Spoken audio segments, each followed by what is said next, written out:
Hey everyone, welcome to We the Trust. On this podcast, we talk about the issues that plague the lives of men, from sonship to fatherhood, fitness to finance, emotions to spiritual formation. We push the boundaries that make most men uncomfortable. My name is Mario Casada, a pastor, mindset coach, and brand strategist living in Honolulu, Hawaii, and I am joined by Eric Chang, an entrepreneur, fitness coach, and author living in Arcadia, California. Welcome to Season 2.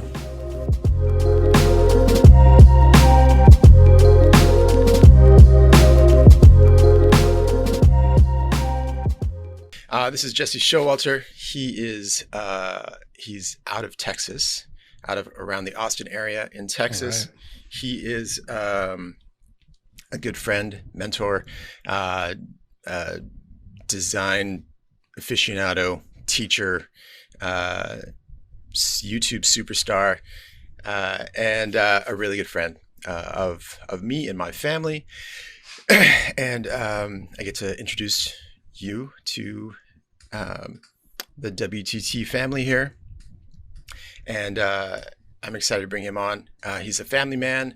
He's a Christian. He's devilishly handsome, and he's a rock star as well. I mean, it's everything that you wish you were when you were a little kid, and got realized in one person. So, but not when you're an adult. You hope to grow out of it someday. And he's a jiu-jitsu white belt. I mean, come on. Oh, okay. What more? All right. Yeah. What more? Can't beat that 3-stripe white belt. What's up? Hey, you got 3 stripes more. You than got stripes. So. You got stripes, man. There you go. There we go.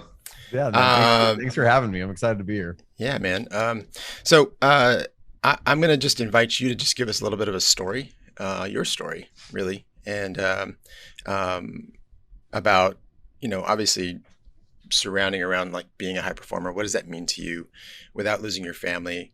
And just kind of take us on your journey from not being a super high performer. I mean, you've always been kind of a high performer individual, but like this is a new kind of, this is a different type of thing that you've actually stepped into in the last 5 years, right?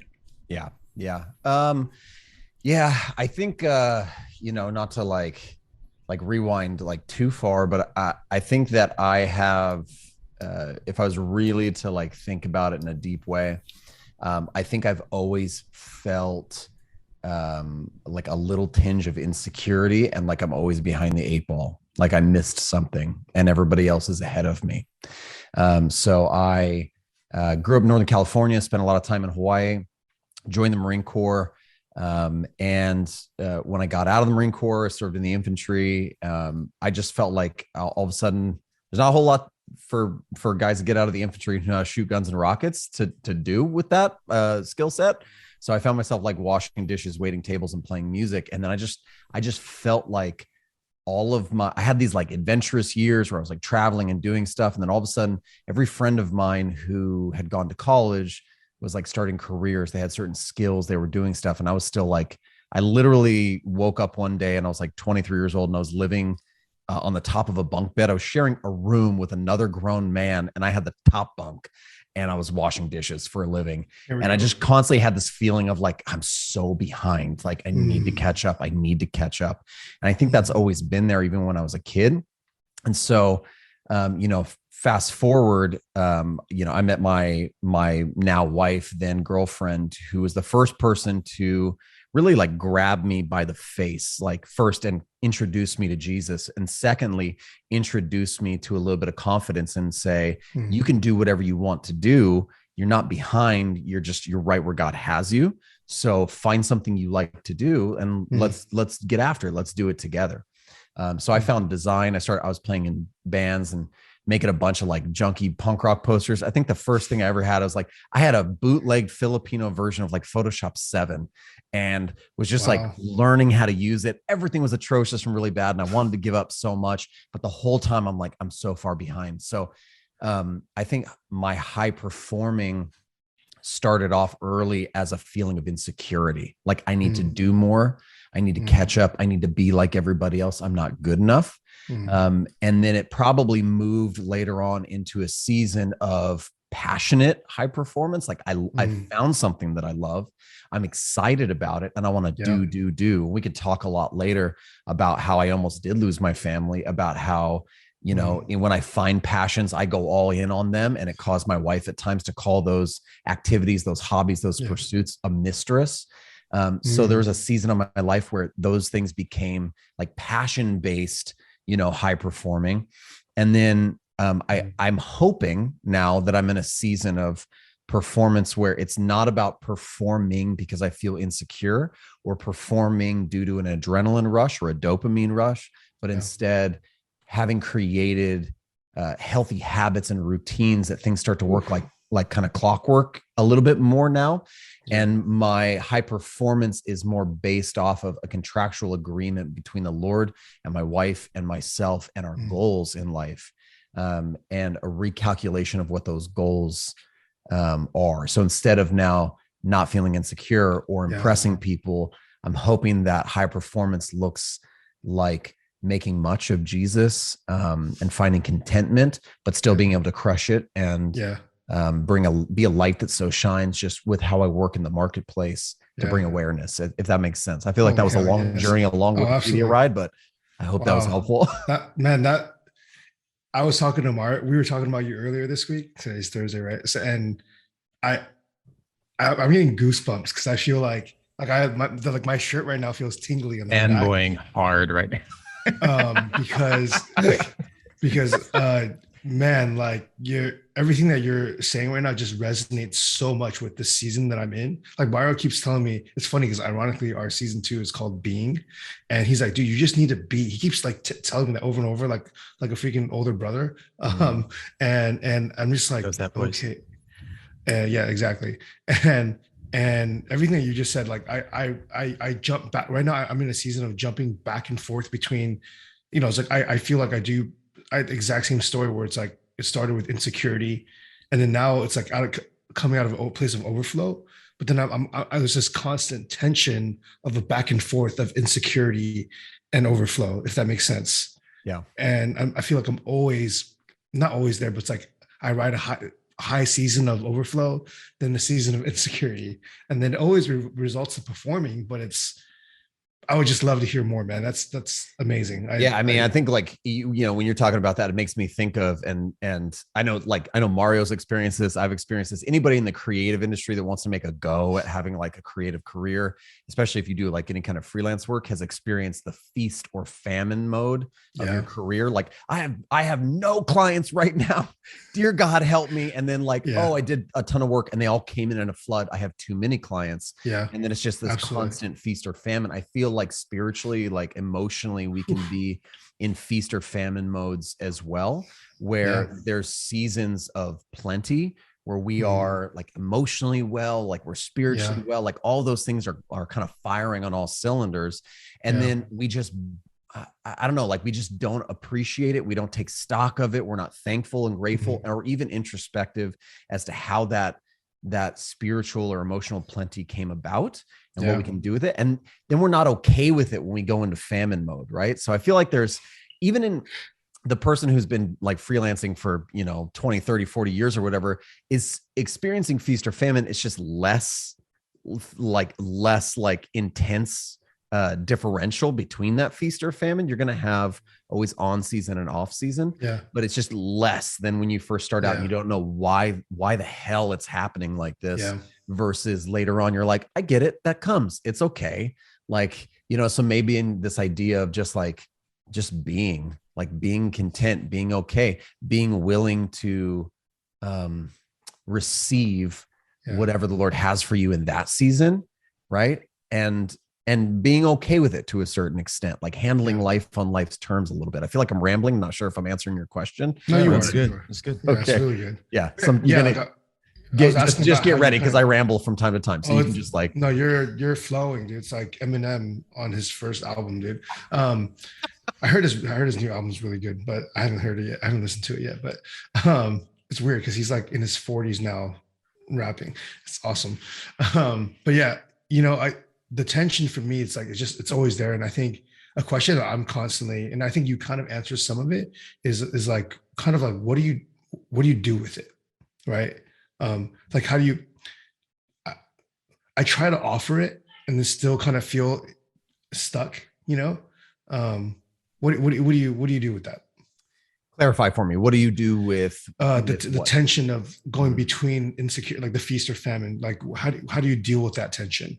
Oof, yeah. I mean, I've dealt with it not so great in a lot of times, and then I've dealt with Yeah. it maybe hopefully a little bit better in other Yeah. times. Let's hear both. Yeah, let's hear both. Okay. Yeah, last year I went through like 6 months of therapy because I was dealing with like feelings of like depression, anxiety, stress. I was transitioning, or I was in a full-time vocational ministry position. I'd stepped away from everything that I was Wow. doing, and I stepped into a full-time vocational ministry position. And I think the mistake that I made was this is going to fulfill me. So like I'm 37 years old. I'm still making the mistake from time to time of not realizing that the only thing that actually fulfills me is Jesus, instead of some Your sort of job. manifestation of that, right? Career, job, Yeah. success, even like the trickier one, like feeling. So like I jumped into it like, this is going to feel great. This is going to really satisfy me. This is going to be what my family and I need. Yeah. And it didn't matter how hard I charged or how much I tried to like balance things. Like it just didn't quite feel right. And it's, you know, we prayed about it a lot before we stepped into it. We felt good about it. We felt right about it, but we didn't realize that yet again, like as in other parts of my life, it was for a season, and I had run out that season. So I had been there. I had been in that position for about 2.5 years, and it was like some really telltale, clear signs that it was time for me to step aside, that the right person had been raised up to kind of replace me. Yeah. But I had kind of gone all in. I pushed all my chips in and said like, well, that's what has to be satisfaction. And what that caused me to do is spend 6 months in counseling, figuring out why I was so unhappy, why I was so irritable, why I was snapping at my kids all the time and being so frustrated and miserable. Like, you know, and I think what I realized was, back to that high performer thing, I was just afraid that I was going to let people down. I was insecure that it was where I was supposed to be. Like there was all sorts of clouded feelings, like, but I'm supposed to versus right. It's not right though. So that caused me to like, I just spent way too long knowing in my heart that it was wrong, knowing that I was like, I'm just like, this is a square in a like peg in a round hole. This like just isn't working anymore. Yeah. And this is you being in ministry and not being willing to be released the way that the Lord wanted me to be released. Cause I'm going, no, like this, I thought this was going to be right. I was just so embarrassed. Like you can ask Mario, like I've had times where I've been like in vocational ministry, out of vocational ministry. And all I wanted to do was just do one. I'm like, can I just be in one thing for like the next 30 years? So I don't feel personally like a failure. Yeah. Because a lot of that has to do with like identity, right? It's like, oh, this is who I am. It's like, oh, I'm not a pastor and a so-and-so, right? Or this and this. Just to get a clarifying question. So you've been in like the creative space for 20 years. I've been in the creative space like on and off for like 14 or 15 years, but I would be like, I'm working at a startup or I'm working at a design agency. And then never mind, like the Lord's called me to step into like full-time student ministry for a few years. And then after a couple of years, the Lord's telling me to step out. I have no why. I'm stepping back into the creative industry. I see. So it feels like a lot of start stop. And I look at people who are like, you know, when I was 5, I knew I was going to be a doctor. And I'm like, dang it. Like, why couldn't I know that? You know, can you give us a little bit of a timeline from when you started? I want to hear the kind of journey of bivocation, single vocation, bivocation. Yeah. Single vocation, wrong vocation. Because it's been a lot of that. You know, so I got out of the Marine Corps. I fell in love with Jesus in 2008. And then within a few months, God really like heavily put on my heart to serve, to volunteer in student ministry. And I just volunteered. That's one of those times, kind of flashback to my little bio, my story, was I was so passionate about student ministry that I was working full time, going to school at night, had a wife and a new baby. I was doing like 13 to 15 hours of ministry a week as well. Wow. And there was times there, like when my wife looked me in the eye and said like, your ministry is your mistress. Like you're cheating on us, Oof. like with ministry. Wow. So, but again, like so passionate, so excited about it, volunteering my time to do student ministry. And so that was me like volunteering and then working in the background and kind of trying to cultivate a career for myself, a creative career. I was going to school online for web design and development and doing all this stuff at the same time. And this really is like, what age is this? gosh, I was probably like 25 years old, Okay. 24, 25 years old. So like, I mean, sleeping like 4 hours a night, burning the candle at both ends kind of thing, and not having a problem with it because I was loving every minute of it, even though, all that stuff was happening. I got a job at a design agency. I'm like, my career is growing. It's amazing. I'm so excited. Yeah. And then I actually got an offer. I was living in Hawaii at the time. I got an offer to leave Hawaii and go lead a design team at LinkedIn. I was like, super excited taking that. And right at that moment, we felt the Lord heavily call us like into ministry. So I had to sacrifice that. And I was like, all right, fine, never mind. And I went into full-time ministry for 3 years. I did student ministry at my church. I see. The whole time. In Hawaii. And the whole time I have a creative side of me. I've talked to Mario about this in the past. Like I just can't let that go fully because I love that. So I was doing a little bit of work on the side. Me and Mario did like a project or two sometimes, keeping that thing kind of like alive, but doing ministry. And then I felt strongly the Lord called me out of it. And I was like heartbroken because that's all I ever wanted to do. And so I left that position not knowing what to do. And I got a call the very next day from Mario's brother going, hey, I know you're kind of busy, but do you know anybody who wants to be a designer at a startup? And I was like, I do. Oh my gosh, I would really like that. So I took that position. I was doing full-time like creative work. And then through that process, we moved to Texas. And I was working remote for that company, and there was a shift in that company and they had to let me go. They couldn't afford me anymore. And so I was going, I don't know what to do. And within a few days, I swear, it like always happens like this for me. My church was like, hey, we think you might be the right fit for a campus pastor position here at this church. And I was like, okay, great. Let's pray about it. And so I took that.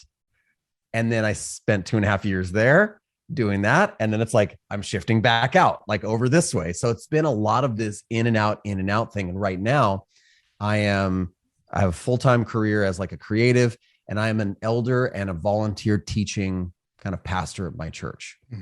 And I'm, at least as of right now, I'm realizing, and I've had a couple conversations with Mario about this, like tearful ones on the phone at night. Like, what do I do, dude?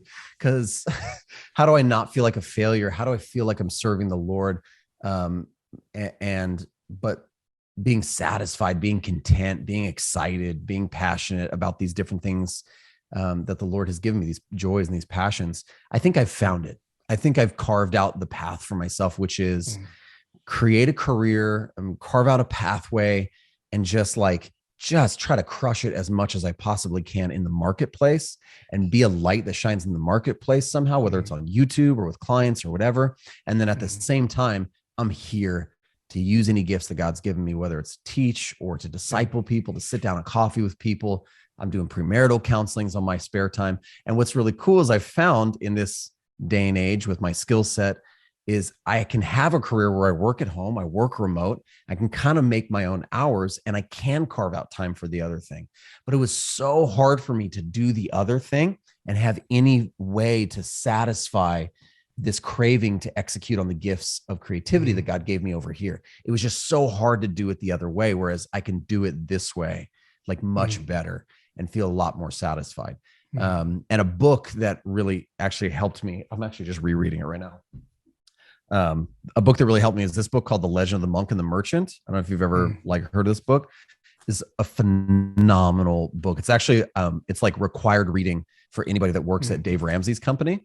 And what it is it's basically 12 kind of principles for being a Christian in the marketplace, but it's hidden inside this really amazing and enticing like allegory, like this story of a merchant, and who was a friend with a monk, and what it looks like not to just be a monk, that's not a bad thing, but how he's called to be a monk in the marketplace as the merchant. And so it's just really like a fun book to read. You can like crank through it in like a night or two.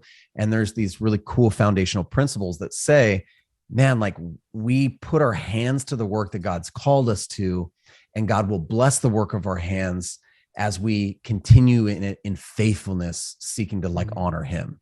So like I'm in this space right now where I'm like, oh my gosh, like everything I touch, like whether it's a YouTube video, like an edit that I make, a podcast that I'm on, everything that I touch is a good work unto the Lord.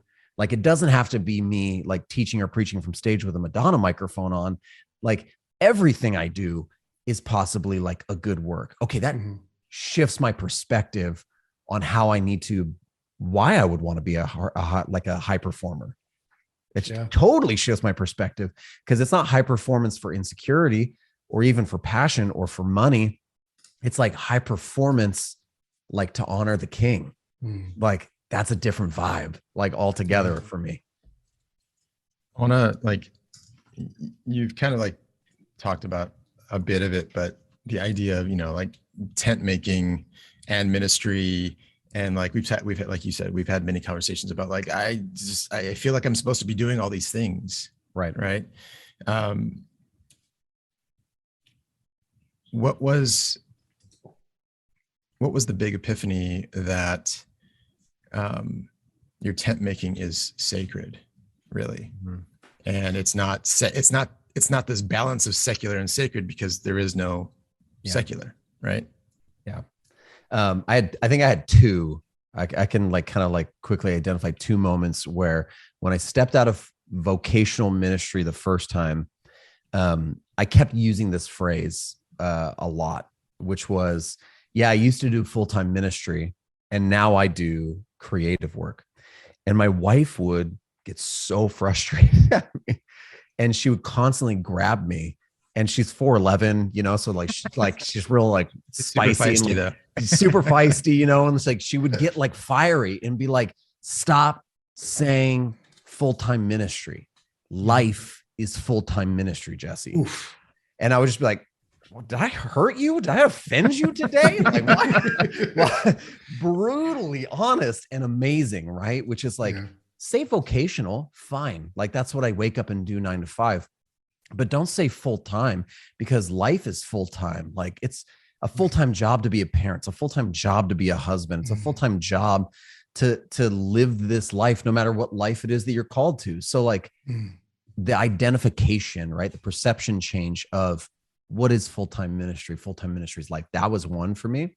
And the second one was actually a YouTube moment that like made me like ugly cry, which I got an email from a dad who was a missionary overseas, and he had a son, and that son was kind of interested in creativity and design stuff, but that kid apparently just like didn't want to commit to it. Like he just was like, I don't know, he was in like a rebellious season, this email said, and he found my channel online, and he watched a video of me like reading the Bible in the morning and like, doing a devotional. And then it was like a vlog of my week. Now I'm designing, now I'm doing this other stuff.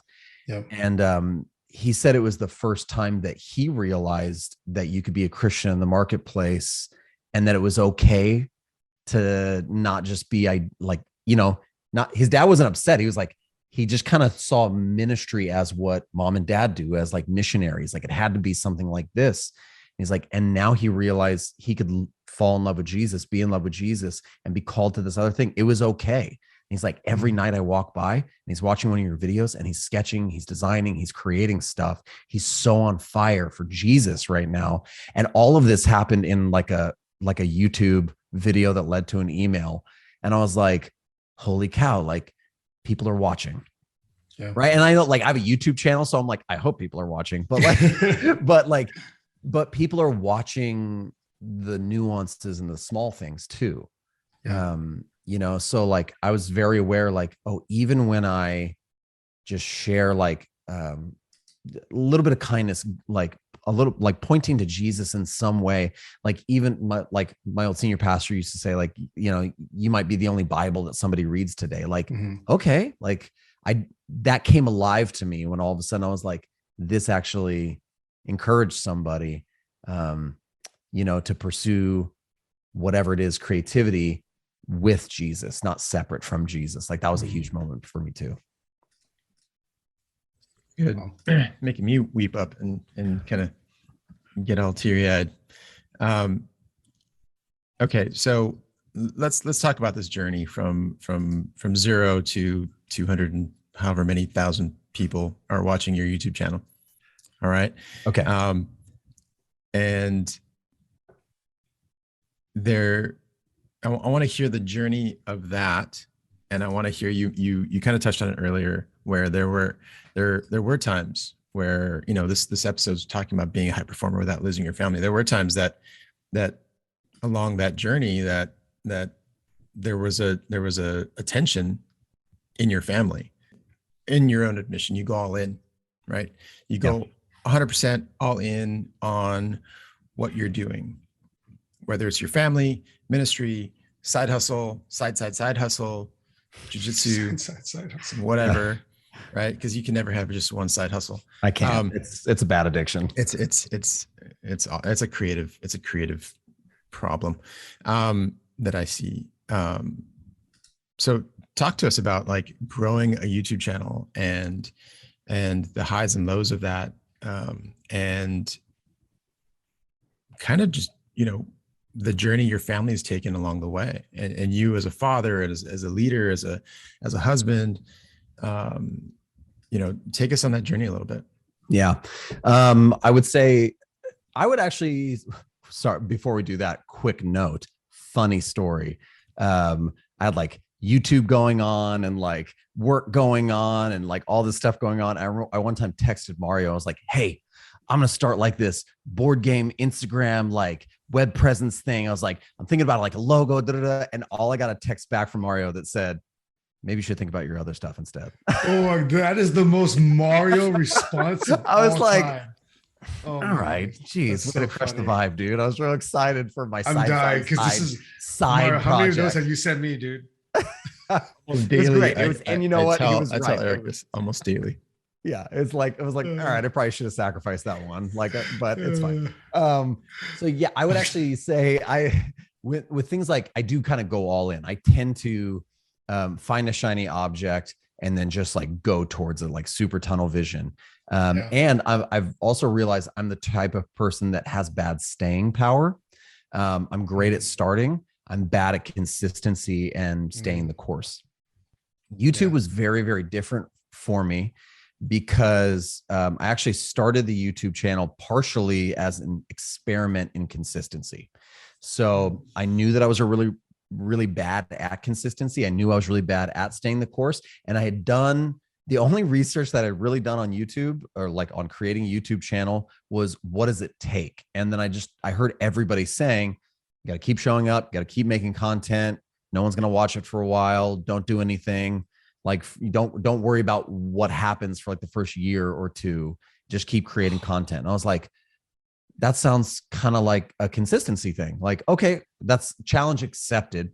And I went into it with a challenge mindset. Like, I'm going to have to stay the course with this. And where I think I made, you know, I make a lot of bad mistakes, a lot of bad decisions, but where I think I made like a good decision was I came to my wife and I said, hey, I want to do this. And I think it would be good for us. It would be good for me.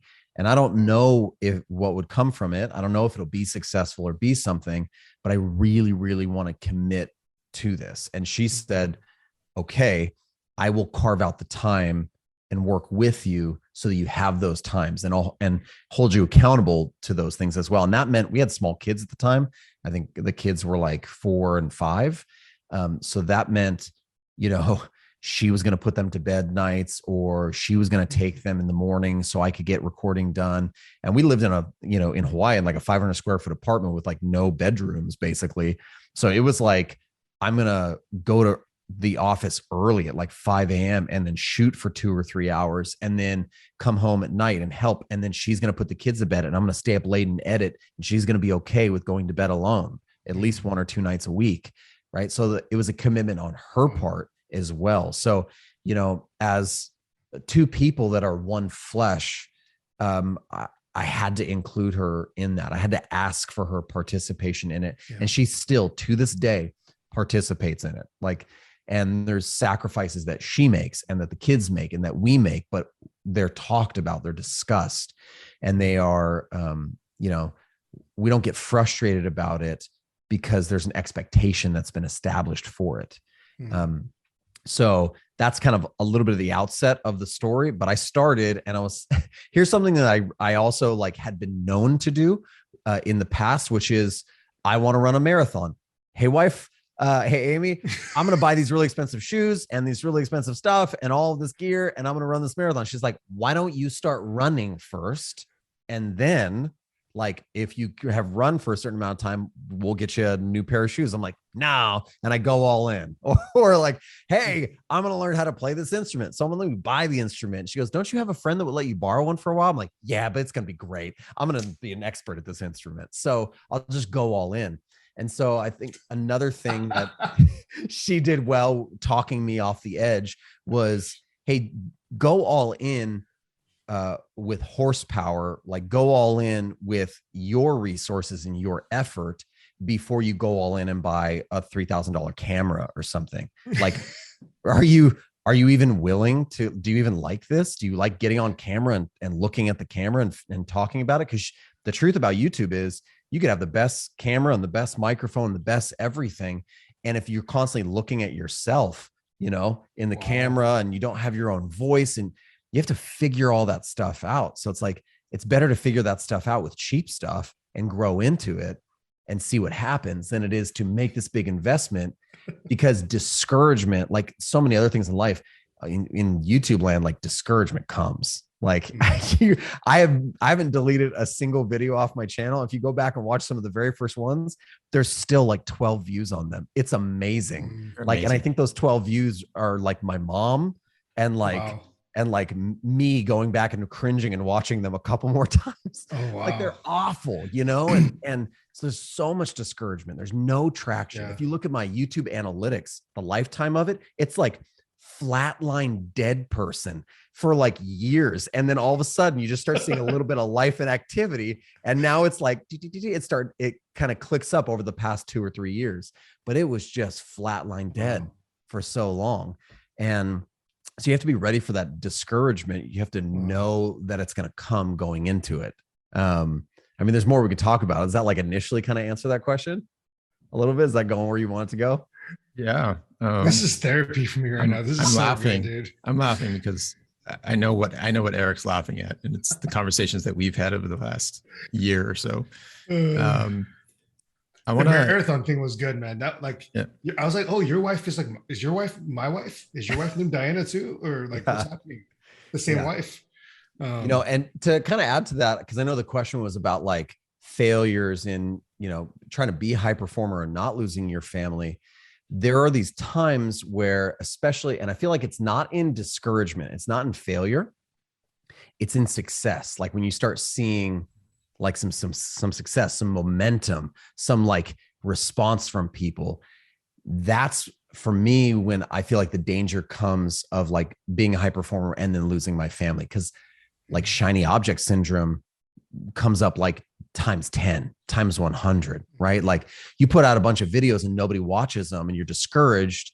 Like you don't have to worry about being a high performer. All you want to do is quit. Like, but it's when all of a sudden, like I put out a video the other day. I have no idea why. Very similar to other videos that I've put out. Usually within the first like week or something, I get a couple thousand views, you know, and they start to kind of plateau. Within the first week of putting out this video, it had like 250,000 views. And I was like, I'm going viral, fools. Like it's finally happening. I was so excited. It's finally happening. And like, you know what that made me do?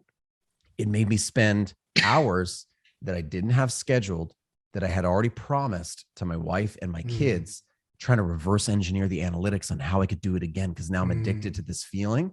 And so it's, for me, it's runaway success, or it's like momentum that actually threatens it. So how do I like, how do we like control ourselves and keep balance? Not when things are going bad, but when they're going really good. Cause that's when I want to, dump 10x the hours into it to get more of that dopamine rush. That's the thing that I'm really interested in right now, is like, how do I set healthy boundaries to gate myself, to limit myself, even when I want to go more. So I'm not working 80-hour weeks, Yeah. I have a kind of a story I wanted to share with you that really resonates with what you just shared about like just kind of the idea of going viral, or that kind of that dopamine opiate hit that you felt. I remember this was in 2017. We had just moved from our first location. So I own a gym, and we had just moved from our first location to our second, double square footage, like crazy nice build out, poured 6-figure sums into building it out. And it was beautiful, right? And we had a client that also within the same timeline happened to lose 100 pounds over the course of a year. So huge. Going back on it, I think he lost it way too fast, but just like mentally, he wasn't there. Like he didn't catch up with what happened, the physical transformation, right? So long story short, we did this video on him and it was really powerful. He lost 100 pounds, got off diabetes medication, was like medication free and everything. Wow. We did this video and it was really powerful for our community. And then ironically, or like the timing of it was, we're a CrossFit gym. So CrossFit had put out like a video series of like, hey, challenging their 20,000 affiliates at the time of who has a story about someone that you helped beat diabetes. Because our CEO at the time wanted to show that CrossFit can help people with illness. I would say like first world problems. Like diabetes is a major first world problem, right? Okay. Type 2 diabetes, right? It's like it's a very earned disease. Like you just don't take care of yourself. And so we just thought, you know what, we'll submit the video, and we won. We won video of the year. It was on YouTube. CrossFit put it on their main site. We posted like a thing on it. Like everybody was commenting on it. And I remember when they had told me that we had won it, like I was in disbelief.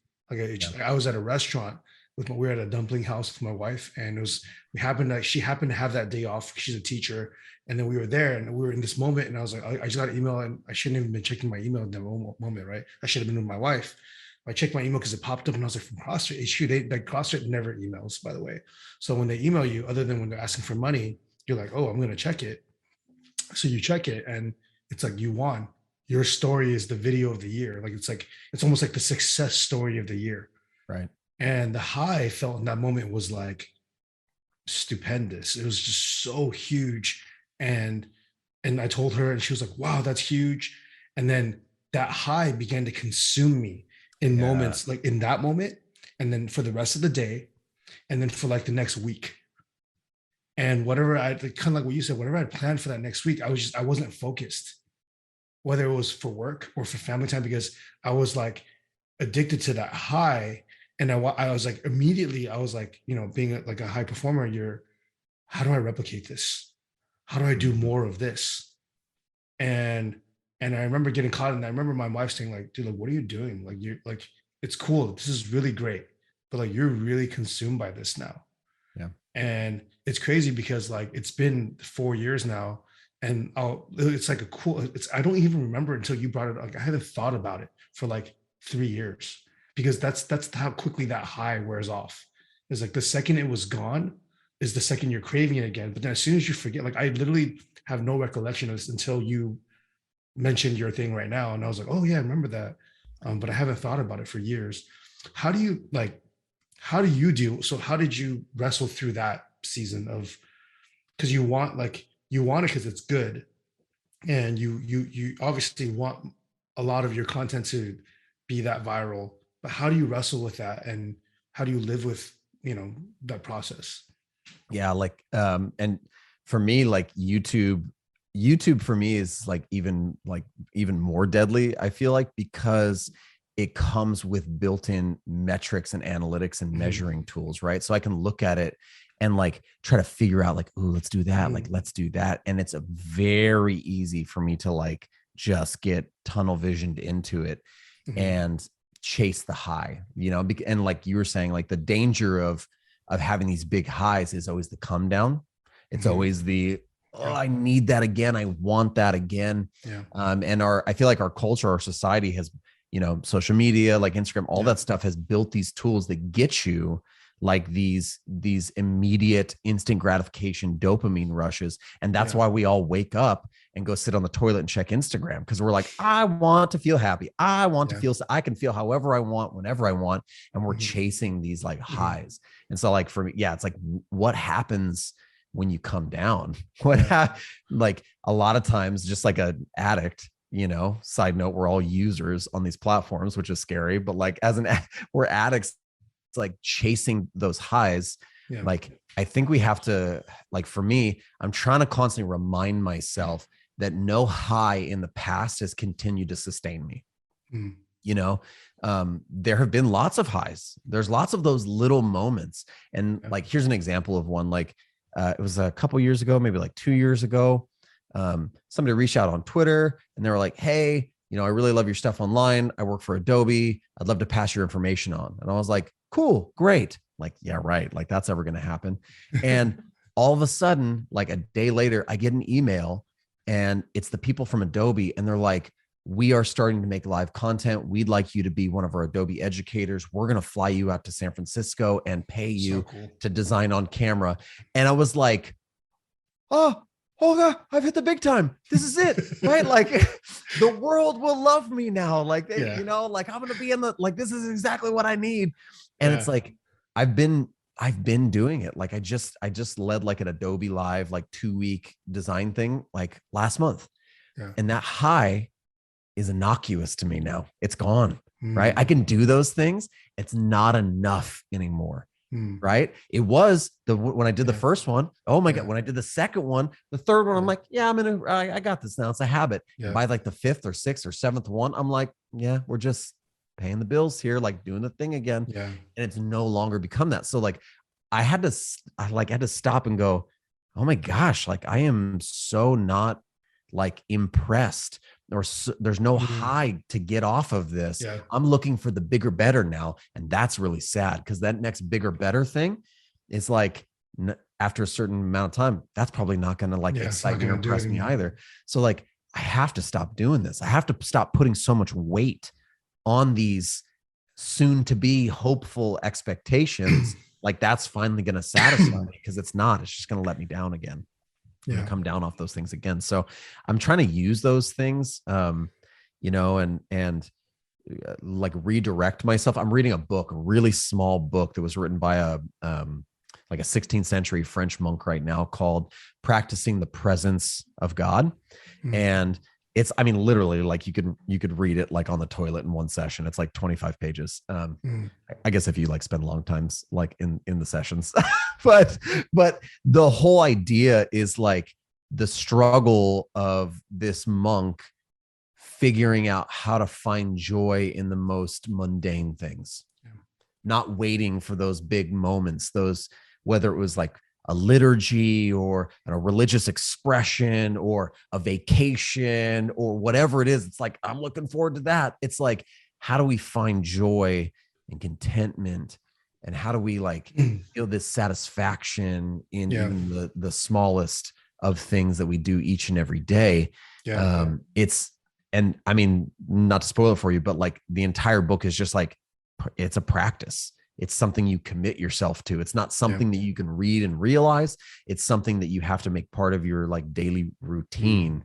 And I know like, especially as like an evangelical Christian, like we're all like, we non-denominational, come to like church in my slippers and shorts and stuff. But like, there's something really beautiful about routines and liturgies and habits and instituting them in your life that can be really powerful, because we're kind of human beings. We're kind of creatures of habit, you know? So I think a lot of times we mock kind of like older routines, or we kind of like, you know, lift up our nose or like snuff up our nose at like things like that, but they can be really beneficial. So for me, that's one of my current like things that I'm like trying to take in and implement, which is like, how do I'm not satisfied right now, but I should be. That's a problem. That's like a real problem. I've felt that a lot too, just in different seasons of career. Right. Was there ever like an inflection point where you were like, man, I'm going to lose my family? If like, just like a season of just dark or bad. And if so, like, can you walk us kind of through that?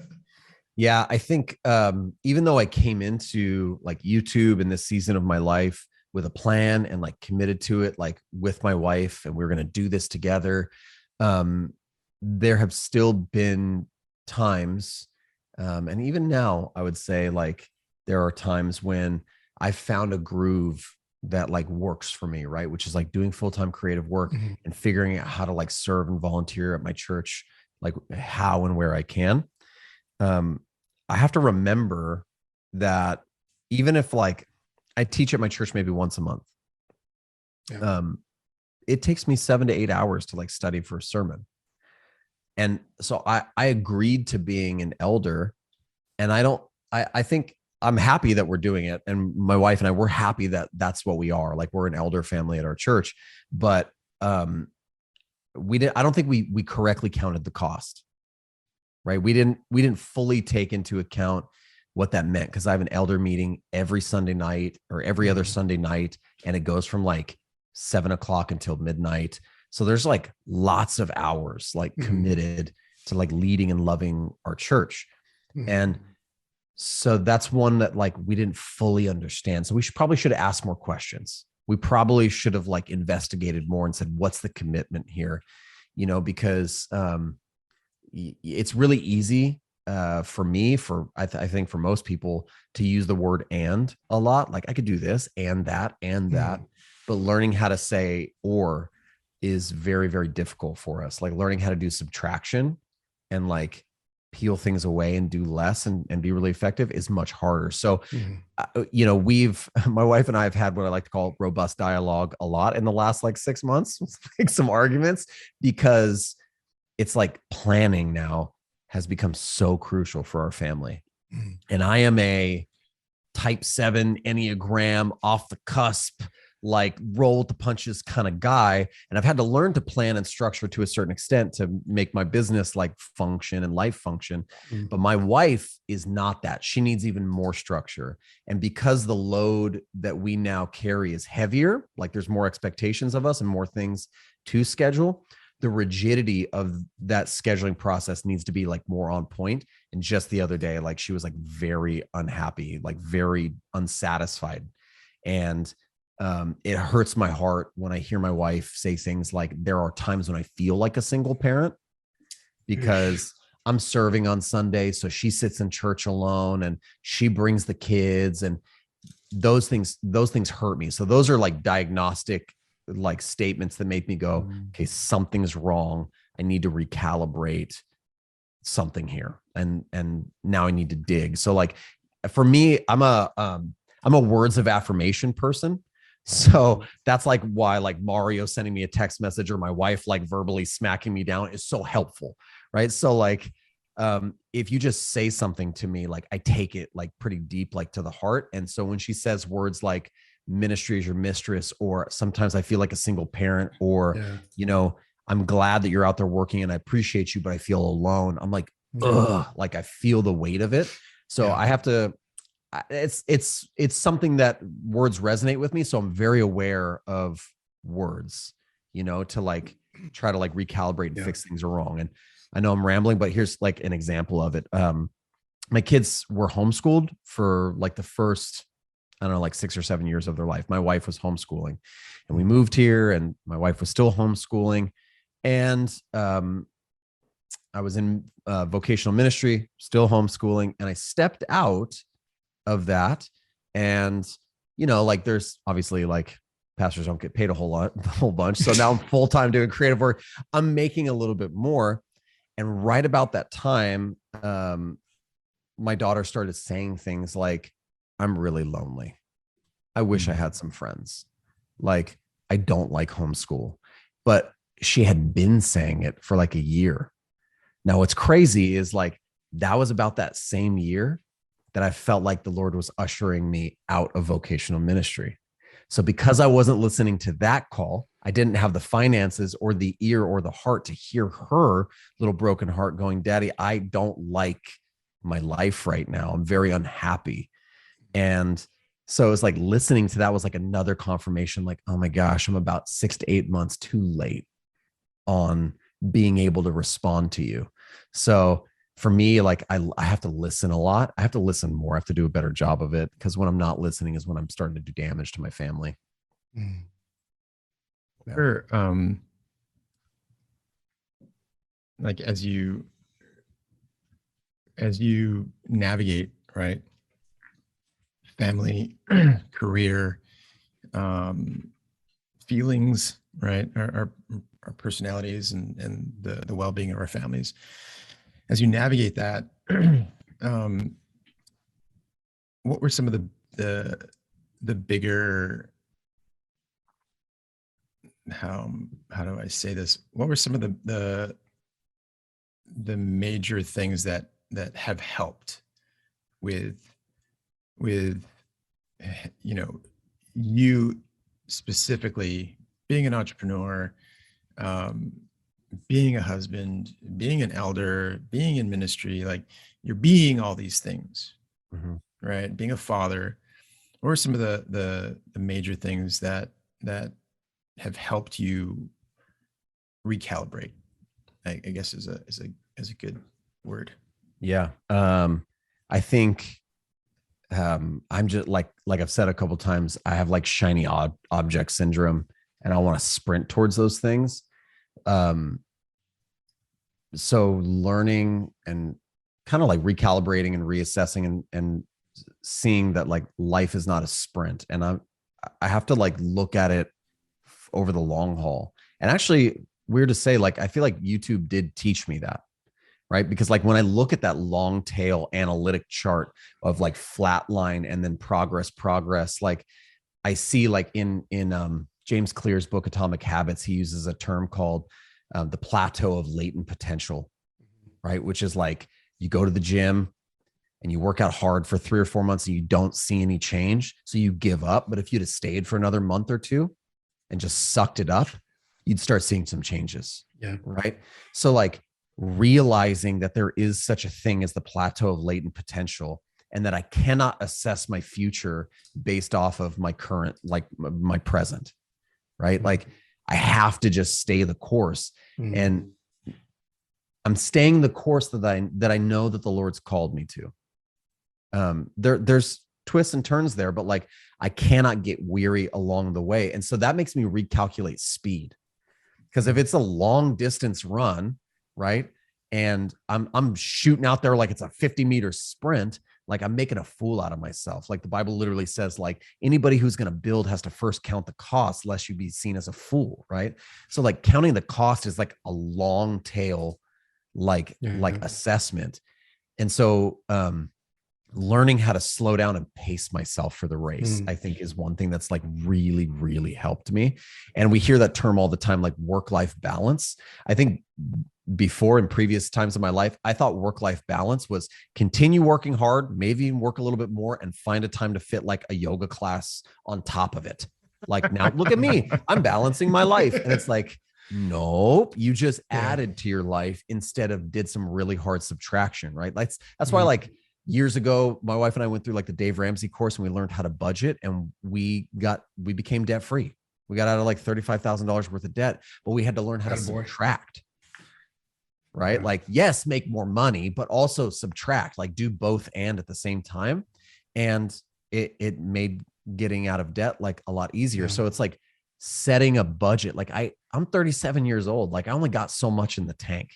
Like I even though I get jealous sometimes because I see these like young guys like come on YouTube and like they're blown up quicker, and they're like 25 and they got like, they don't have a wife, they don't have kids, they don't have overhead, they don't have a mortgage, and they're just like traveling the world. And I'm like, that's not fair. Like I should try to do that. I'm like, I'm not 25.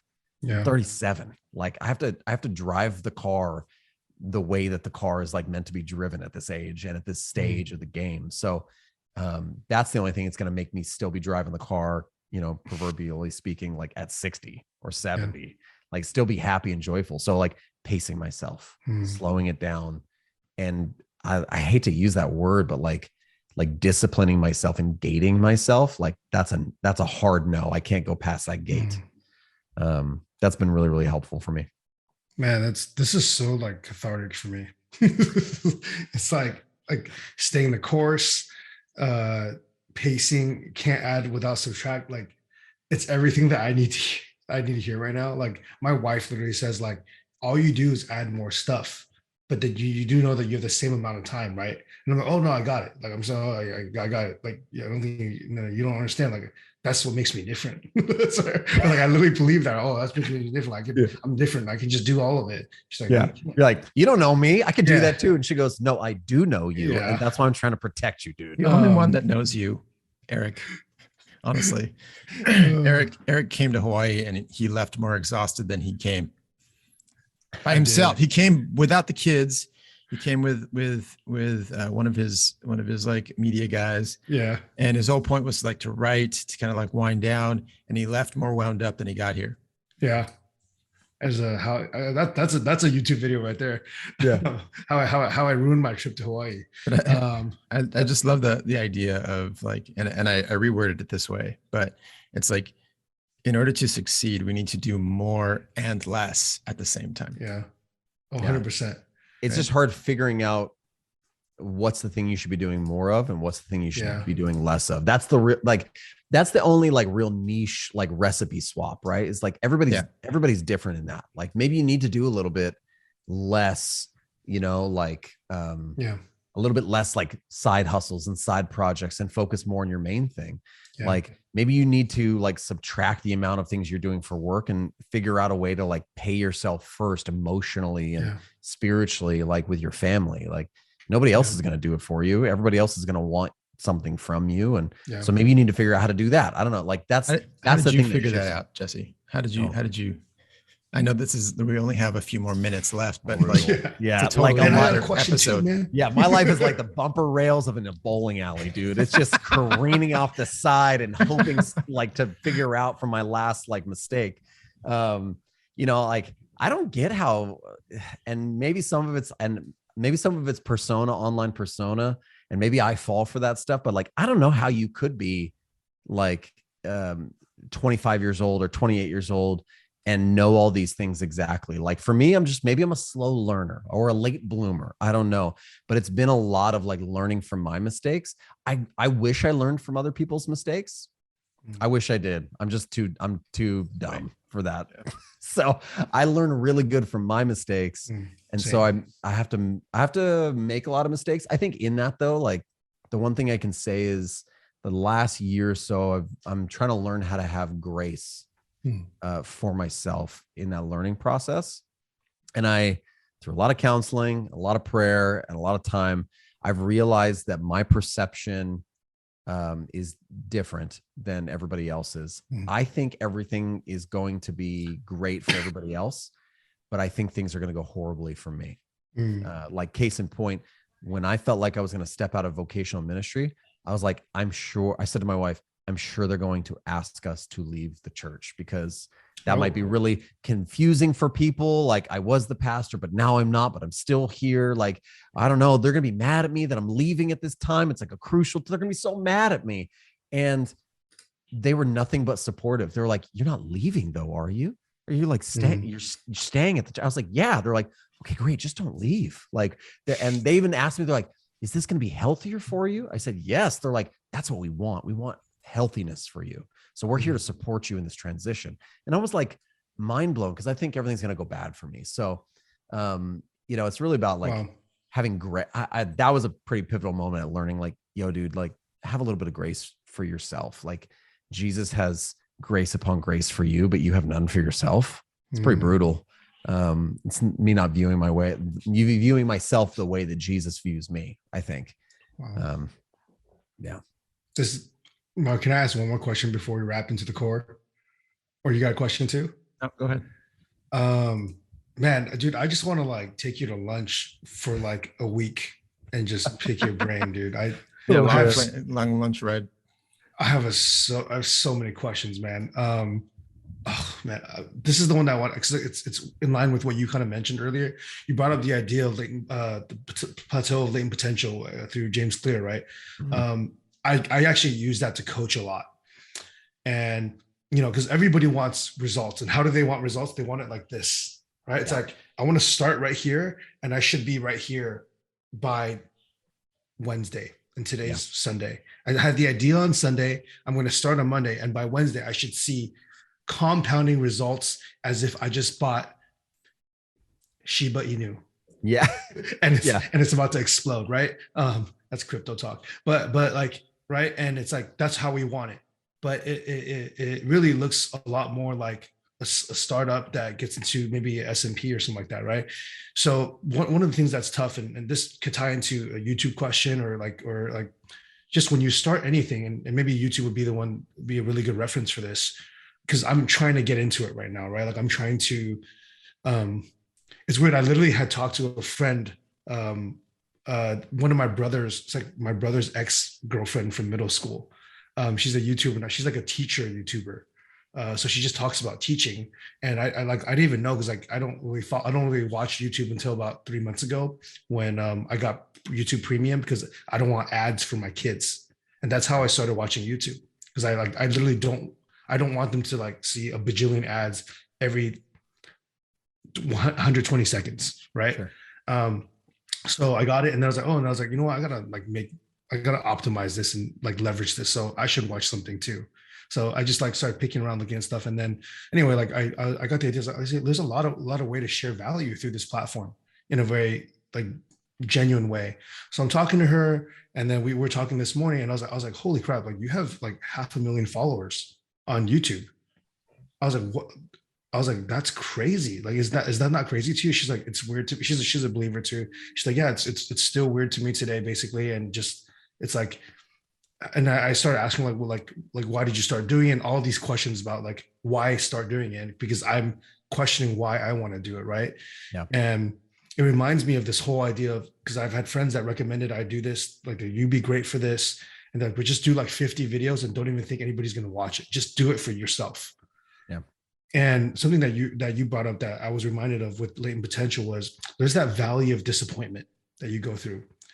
The thing is like we're recognizing that you're in the valley of disappointment, but how do you recognize that slope? Or is that a slope something that you can even see? Or how do you get beyond that for those that are stuck in it? Yeah. To the guy that's been grinding it out, the girl that's been grinding it out. Yeah. I think you have to like, you have to kind of like steel your nerves, like prepare your heart for disappointment, and know that we learn through disappointment, right? Like you will learn, you will grow, like there's something to gain from it. Like it's a very common like jujitsu like saying, right? Like you either win or you learn. Like you don't lose, you win or you learn, right? So what can you learn from it today? And if you prepare yourself for it, if the expectation is I'm going to get tapped out for a long time, right? I'm going to get no views. Then it's really just an unexpected blessing. If you like in jujitsu, like when I first started, like it was just an unexpected blessing to not get strangled to death that day. Like, right. And then it starts like, oh, I could actually practice like a little bit of like some technique. Well, that's cool. Like, so like, but go into it knowing I'm about to get the crap kicked out of me for a long time, and I'm okay with it. Because what's really cool is, I love the analogy of jujitsu for it, because you can see all the belts like who are training with you. And that there's no way that guy that's the assassin brown belt, because I'm going to be honest, brown belt's the scariest. Black belts are terrifying. But there's something about a brown belt in jujitsu. It's like they have something to prove. They're like a black belt, but they're not quite there yet. So they have a chip on their shoulder, and you're like, please stay away from me. So like but that person didn't get there without going through what you've gone through. Yeah. So like, I love the belt system because I look at it and I go, there's hope. I'm getting choked out by you, but there's hope, right? Yeah. Like if I stay the course, but there's no hope for me if I just ditch. There's no hope for me if I give up. So the evidence is in front of me that it's possible. Will I choose to trust evidence like that's provided to me, or will I choose to trust my lack of faith, my lack of like my inability to stay the course, right? Yeah. So like, I think just setting expectations, knowing I see the evidence, I see the hope, I'll stay the course, fine. Like, and knowing you're going to learn from it. To me, that's super helpful. We really like didn't expect anything. We were like, we're going to go into this YouTube thing, and I'm not expecting anything. And then what was really cool was, I think another little thing is like, celebrating any small win along the way, Sure. I think is like fantastic. Like Yeah. when I went from like 0 to 1,000 subscribers on YouTube, and my wife and some of my friends, we all went out to dinner and celebrated for 1,000 subscribers. Like, I'm not trying to flex right now, but I get 1,000 subscribers a week now, Yeah. like consistently, if Yeah. not more. Right. But it's Wow. that was a win. That was huge, right? Like when I hit like 50,000, like my kids made me cards. Like, and like in the grand scheme of life, my YouTube channel does not matter. Like, it's inconsequential, but like, let's celebrate like even the smallest of win to create more excitement and momentum to eat more crap and keep moving forward to celebrate other small wins later on down the line. That totally, that resonates. So, like, it just reminded me of when I remember for the first 18 months of owning my gym, I didn't pay I literally could not pay myself. You're running a business. My wife's paying our bills. And I remember like the first time I broke 6 figures, like running my gym. Nice. And then I remember the first time breaking 6 figures, running my gym and not coaching half the classes. Yeah. Right. Or so on and so on.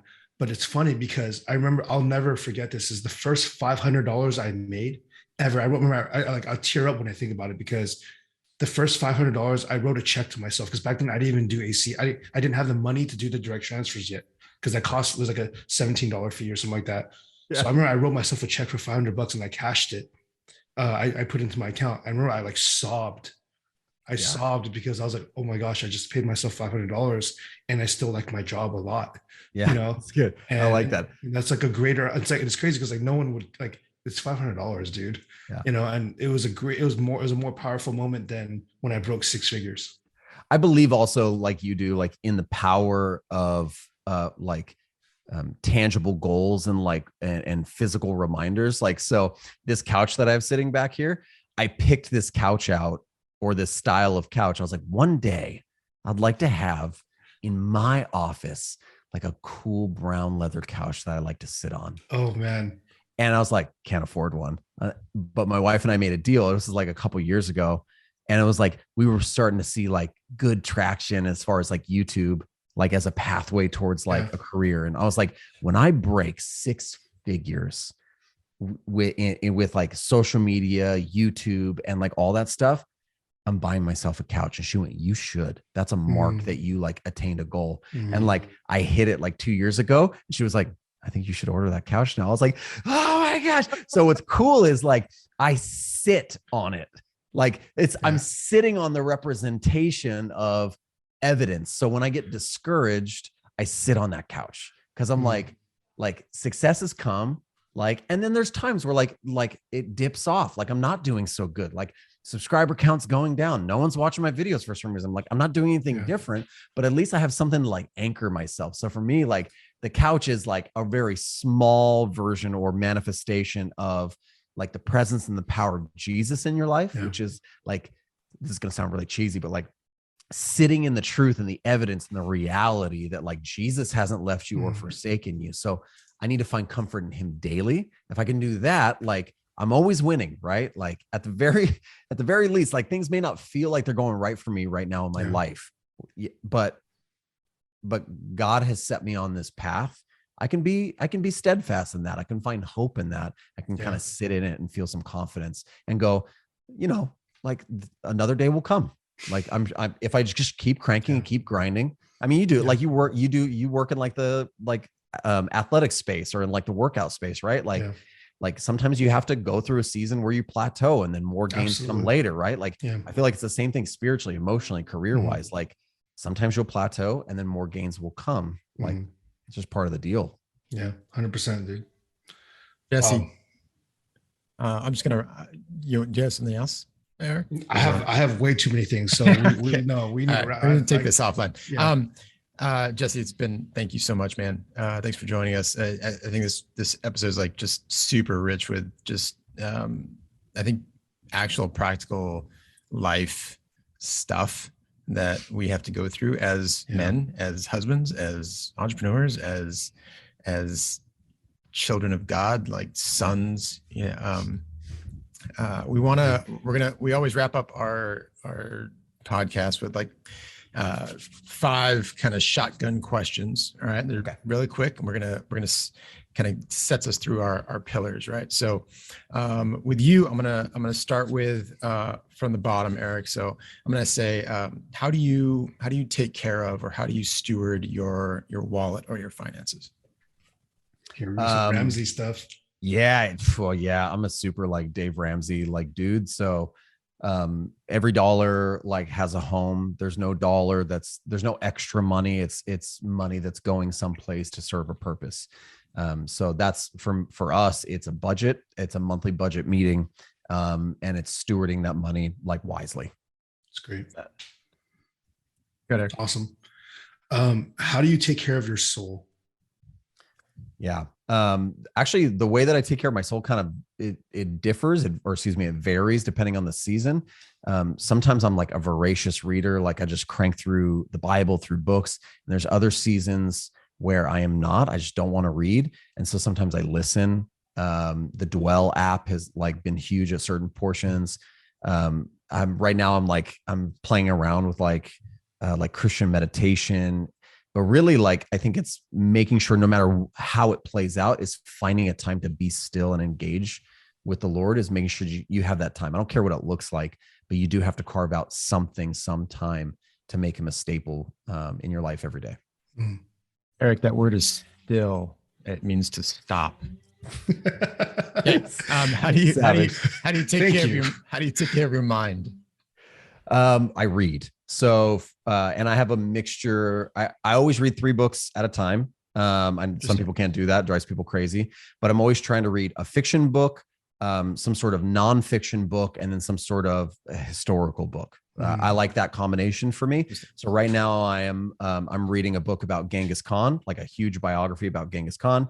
I'm rereading like The Monk and the Merchant, which is kind of like my nonfiction book. And I just finished an amazing fiction series, like with mages who snort gunpowder like it's cocaine. It's a really weird series. A lot of fun though.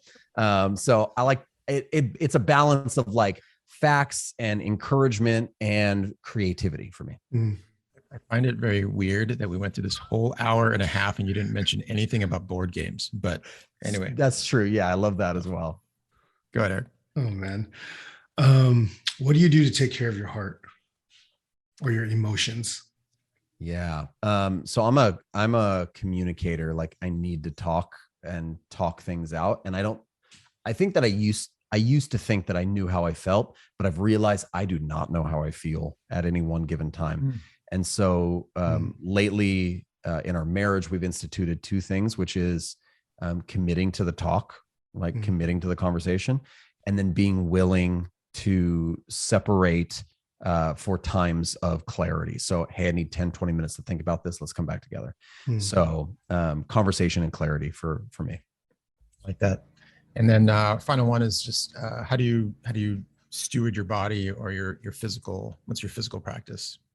Yeah. So I try to stay physically active. I am taking like a little hiatus from jujitsu because it was hurting me because I'm a 37-year-old white belt. But I still have to do something. I actually just recently, this is not like I'm not pumping or anything, but I bought a tonal system, like the thing that mounts on the wall. Yeah. Because, and you're like, go to the gym, Jesse. But like, here's the thing. I read James Clear's book, Atomic Habits, and I realized I like the section about like environmental design, like creating an environment that will allow you easily to like accomplish things. It's very, very real to me. So like if I put the guitar in the middle of the room, I will play the guitar. Yep. But if I tuck it away, I will not go get it out. So the 15 to 20 minute drive to the gym, it's very demotivating for me. Yeah. Much to my wife's like discomfort and frustration, I mounted the tonal on my wall in the bedroom right next to my bed. So she's like, she has this beautiful like ambiance in the room, and then there's this workout machine on the wall, and I'm like, it's either that or you get fat Jesse. So you figure out which one you want, because I'm doing the tonal. I'll send you a picture of my bedroom later. I used to have a bike. Oh well. It's the same thing. It's like my wife, she loves a Chip and Joe. We got a Spanish house, but it's a very Magnolia farmhouse style interior because that's how she remodeled it. And I used to have a bike in my garage because it was, and check out my garage is literally like 20 steps away from my bedroom. But because it's my garage, never touched it. Like dusty, whatever. Brought it in. I ride it every day almost. And it's ugly. It's like it takes up a ton of space. But it's there. Also, the other thing is I have a ton of mobility tools right next to my bed. If I don't have them there, I will not do it. Like I won't do it. But because it's there, it's in the way. It reminds me that it's there. She's annoyed that I have to put it away all the time. But it helps me with that practice of something that's important to me that I want to do. So I love that no judgment, man. I think it's great. Any kind of exercise is great, dude. Yeah, it's good. It works for me. I always wondered who uses a tonal though. I have wondered that. This guy. So here we go. Dude, thanks for joining us, man. I really enjoyed this conversation. Yeah, I enjoyed it too. Thank you guys so much for having me. It's been a blast. Thanks for joining us today, guys. For more content, you can find us on Instagram at WeTheTrust or at WeTheTrust.com. If you'd like to connect further with Eric, you can find him on Instagram at Coach Eric Freedom. And if you'd like to connect further with me, Mario, you can find me on Instagram at the Mario Quesada. We'll see you next time.